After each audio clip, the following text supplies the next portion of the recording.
Vesić, sada odličan centar šut, Bilbija, gol! 8. minuta, Bilbija 1:0. Pronalazi Stevanovića, ubacuje se Čolić, Stevanović, Bilbija u sredini, Bilbija 2:0!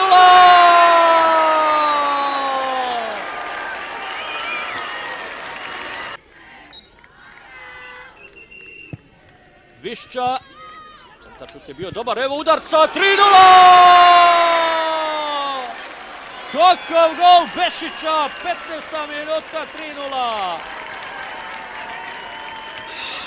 Kakav volej Muhameda Bešića i vidite ovaj osmijeh na licu Jagodića i članova našeg stručnog štaba. Prekrasan gol Bešića, rekao sam protiv San Marina, jedan strašan gol, ali mislim da je ovaj bio čak i bolji. Gledamo još jednom, Višća ubacio iz kornera i onda na ovu odbijenu loptu.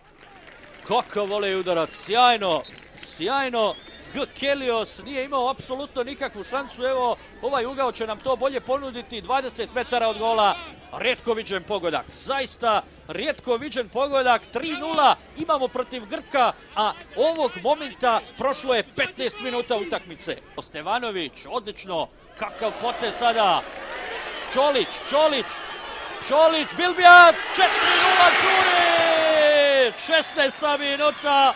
Šta je ovo, poštovani gledalci? Šta se ovo dešava? 16 minuta i Đurić se upisuje u listu strijelaca. Njegova treća utakmica za mladu reprezentaciju i treći pogodak. Grci su u šoku, ne mogu da vjeruju šta se dešava.